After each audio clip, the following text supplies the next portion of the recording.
안녕하세요, 여러분. 오늘은 블랙홀에 빠져버린 천재 물리학자 스티븐 호킹을 만나볼 거예요. 자, 시작해 볼까요? 형, 밥을 먹을 때도 꼭 책을 봐야 해? 막내 에드워드가 밥을 먹다 말고 물었어요. 스티븐은 에드워드에게 미소를 지어 보인 다음 고개를 숙여 다시 책을 읽기 시작했어요. 다른 식구들도 마찬가지였어요. 모두 읽고 싶은 책을 읽으며 식사를 했어요. 그래서 스티븐네 저녁 식탁에서는 책장 넘기는 소리와 숟가락 달각거리는 소리만 났답니다. 아직 어린 막내 에드워드는 이런 분위기가 늘 못마땅했어요. 아휴, 누구 나랑 놀 사람 없어? 에드워드는 계속해서 투덜거렸지만 아무도 책에서 눈을 떼지 않았어요. 책을 보지 않을 때는 가족이 모여서 게임을 했어요. 체스를 두거나 낱말 게임을 했지요. 우리 새로운 게임을 만들어 볼까? 항상 똑같은 게임을 하는 게 실증난 스티븐이 말했어요. 정말? 오빠가 게임을 만들 수 있어? 동생들은 스티븐이 어떤 게임을 만들지 잔뜩 기대에 부풀었어요. 며칠을 생각한 끝에 스티븐은 중세 영국을 배경으로 한 보드게임을 만들었어요. 우와, 재밌다. 어떻게 이런 게임을 만들었어? 게임 만드는 법 좀 가르쳐줘. 응? 동생들이 법석을 떨며 졸라댔어요. 스티브는 그다지 주목받는 학생은 아니었어요. 창가에 앉아 언제나 생각에 잠겨있던 금발 소년이 거대한 우주의 비밀을 풀어낼 위대한 과학자가 될 것이라고는 아무도 생각하지 못했어요. 하지만 스티븐의 천재성은 가끔씩 모두를 놀라게 했답니다. 아무도 못 풀겠니? 수학 시간에 선생님이 물었어요. 모두 고개를 숙이고 있는데 스티븐이 손을 들었어요. 그리고 암산으로 뚝딱 계산해 답을 말했어요. 아니, 스티븐, 가만히 앉아서 어떻게 계산한 거니? 모두 놀란 얼굴로 스티븐을 바라보았어요. 머릿속으로요. 암산이 훨씬 빨라요.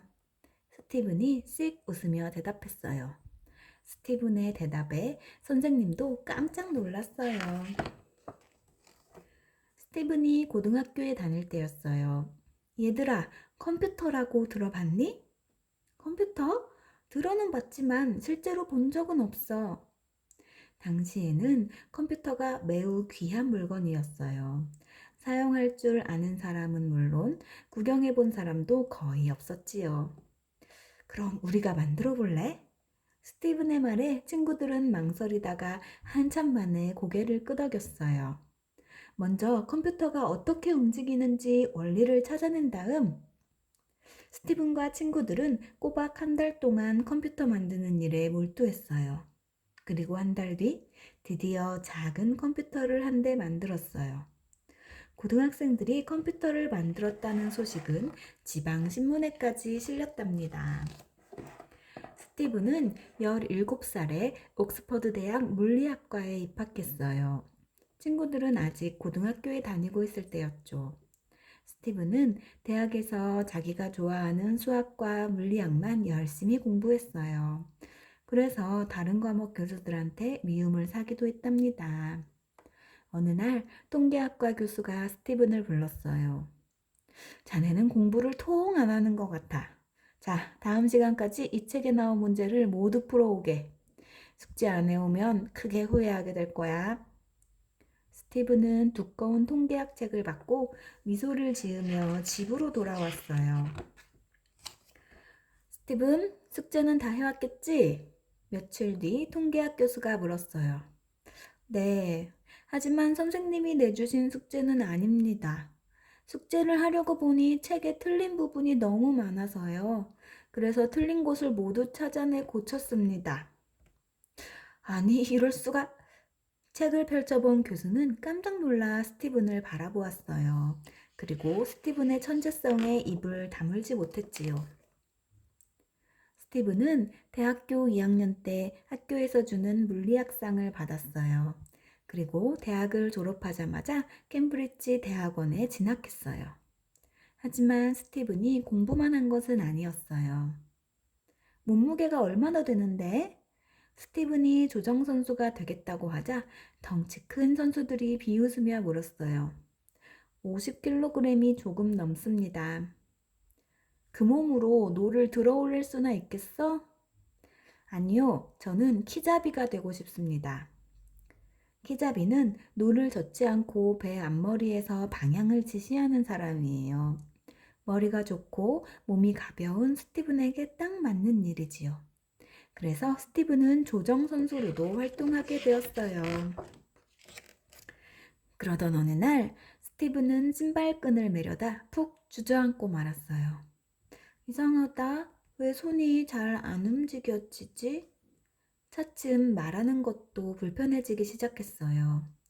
처음에는 대수롭지 않게 생각했지만 몸 상태는 점점 심각해졌어요. 병원을 찾은 스티브는 당장 입원해야 했어요. 무슨 병이에요? 의사는 잠시 머뭇거리다가 걱정스러운 얼굴로 대답했어요. 근위축성 측삭경화증입니다. 근위축성 측삭경화증이란 목 아래쪽 근육이 마비가 되는 병이에요. 그럼 제가 죽나요? 온몸의 근육이 마비되고 내장까지 마비되면 보통 이 병에 걸린 환자들은 2, 3년 안에 죽습니다. 스티브는 말을 잃었어요. 아무도 만나지 않고 집안에 틀어박혀 괴로워했어요. 언제 죽을지도 모르는데 연구가 무슨 소용이람. 스티브는 2주일 동안 아무것도 하지 않고 누워만 지냈어요. 그러다 문득 이런 생각이 떠올랐어요. 목 아래가 마비된다고? 그래, 목 아래만 마비되는 거야. 생각하고 연구하는 머리는 멀쩡하다는 말이지. 그렇다면 연구는 계속 할 수 있는 거잖아. 스티븐의 입가에 미소가 번졌어요. 당장 학교로 돌아가 연구를 시작했지요. 지팡이를 짚고 힘들게 걸었지만 그런 것은 문제되지 않았어요. 시간이 지날수록 병은 스티븐의 몸속 깊이 파고들었어요. 손에 힘이 없으니 어떡하지? 스티븐은 두 손을 바라보며 인상을 찌푸렸어요. 손에 근육이 마비되어 글씨를 쓸 수조차 없었거든요. 글을 쓸 수 없으니 연구 결과를 발표할 수도 없었지요. 그쯤 스티븐은 제인을 만났어요. 제인은 모든 걸 알고서도 스티븐을 사랑했어요. 당신이 논문을 발표할 수 있도록 내가 도울게요. 제인은 스티븐 옆에서 스티븐의 연구와 생활을 도와주었어요. 제인 덕분에 무사히 논문을 완성한 스티븐은 곤빌 앤 케이스 대학 연구소에서 일하게 되었어요. 그리고 두 사람은 결혼을 했답니다.